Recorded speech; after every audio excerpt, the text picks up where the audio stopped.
அன்பும் பண்பும் பாசமும் நேசமும் நிறைந்த நட்புகளுக்கும் உறவுகளுக்கும் என் இனிய காலை வணக்கம். இன்று ஒரு குறள். குறள் எண் 66. வினை தூய்மை. புகழையும் அறத்தையும் தராத செயல்களை ஒருவன் செய்யக்கூடாது என்று தெய்வப்புலவர் உணர்த்துகிறார். உதாரணத்திற்கு, ஒரு வீட்டில் திருடலாம் என்று ஒருவன் சொல்கிறான், திருடப் போகிறான். அதற்கு அவனுடைய நண்பன் நல்லவன், நண்பன் வாய்த்தது நல்லவன், நல்ல நட்போடு இருக்கிறான்.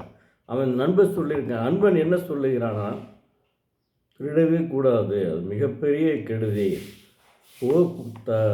காவல்துறை பிடித்து விட்டால் நீ என்ன செய்வாய்?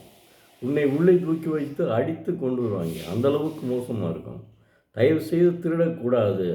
உடனே வேறு என்னப்பா செய்கிறது, வேறு ஏதாவது தொழில் செஞ்சு நீ பொழைச்சிக்கலாம் அப்படின்னு சொல்லிட்டு அறிவுரை பண்ணிக்கிறான்.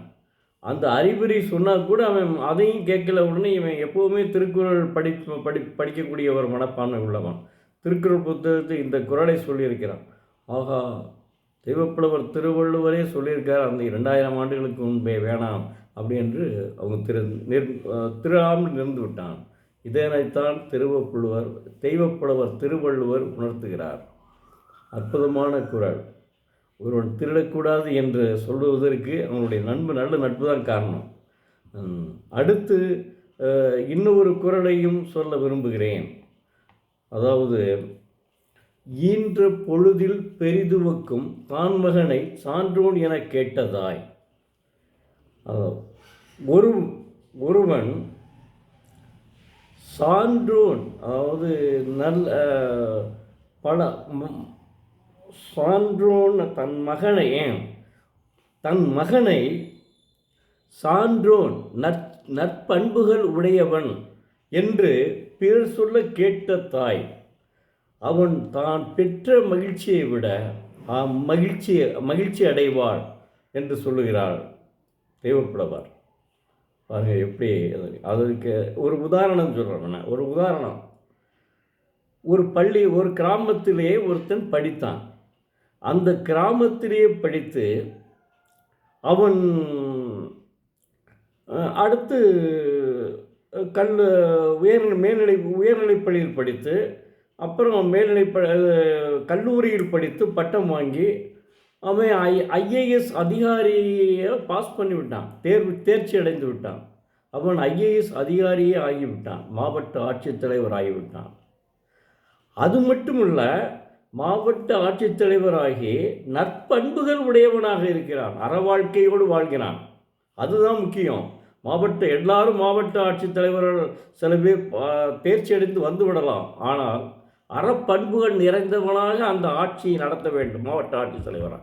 அந்த மாவட்ட ஆட்சித்தலைவரை அறப்பண்புகளுடன் நடத்தி வந்தார்.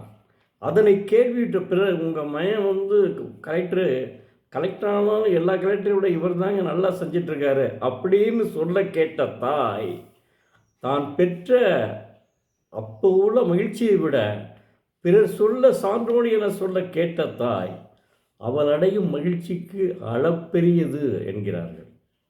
தெய்வப்புலவர் சொல்கிறாருங்க. எப்படி அருமையான, இதெல்லாம் அற்புதமான குறளுங்க.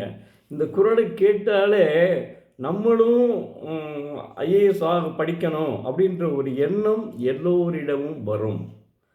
அத்தகைய அற்புதமான குறளை எழுதியிருக்கிறார். எப்படி எழுதியிருக்கார் பாருங்கள். 1.5 வரியில் 1.25 வரியில் என்ன அற்புதமாக எழுதியிருக்கிறார் பாருங்கள். அது மாதிரி தாங்களும் மாணவ செல்வங்களாகிய தாங்கள் மாவட்ட ஆட்சித்தலைவராக ஆக வேண்டும். அதே சமயத்தில் அறவாழ்க்கையுடன்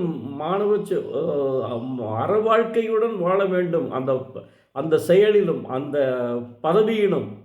பதவியிலும் தாங்கள் பணிவாக இருக்க வேண்டும். பணிவாக இல்லை, எந்த நேரத்தில் பணிவாக இருக்க வேண்டுமோ, எந்த நேரத்தில் அதிகாரத்துடன் இருக்க வேண்டுமோ, அதனையோடு நற்பண்புகளோடு இருக்க வேண்டும். அதுதான் நல்லது. ஒரு மாவட்ட ஆட்சித்தலைவர் இருக்கிறார், அவர் எதை எடுத்தாலும் அதாவது காசு வாங்காமல் எதையும் செய்ய மாட்டேன்றார் அப்படின்ற ஒரு எண்ணம் வரக்கூடாது. அது நமக்கு நல்லதல்ல, அந்த பதவிக்கு நல்லதல்ல. முதல்ல நமக்கு உங்களுடைய குணத்தை விடுங்க, முதல்ல அந்த பதவிக்கு நல்லதல்ல. சகாயம்னு ஒருவர் இங்கே இருந்தார், கொஞ்சம் மதுரை மாவட்டத்தில் ஒரு ஆட்சித்தலைவராக. அவரை பற்றி கேள்விப்பட்டிருப்பார். அவ்வளோ அற்புதமாக இருந்தார். இப்போ அவர் மாணவர்களுக்கு இது எடுத்துகிட்ருக்காரு, கிளாஸ் எடுத்துகிட்ருக்காரு. ஐஏஎஸ் படிக்கும் மாணவர்கள் கிளாஸ் எடுத்துகிட்ருக்காரு. அப்போ அற்புதமான மனிதர்.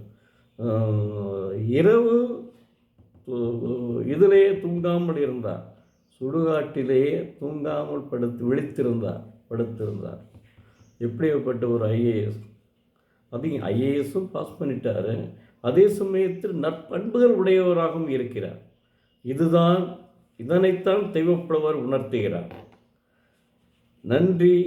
மீண்டும் நாளை பார்ப்போம். இனிய இனிய குடியரசு தின வாழ்த்துக்கள். நாம் எல்லாம் ஜனவரி 26ஆம் தேதி தான் குடியரசு தினத்தை கொண்டாடினோம். அந்த குடியரசு தினத்தை இன்று காலையும் கொண்டாடுவோம். நன்றி, வணக்கம். நாளை மீண்டும் பார்ப்போம்.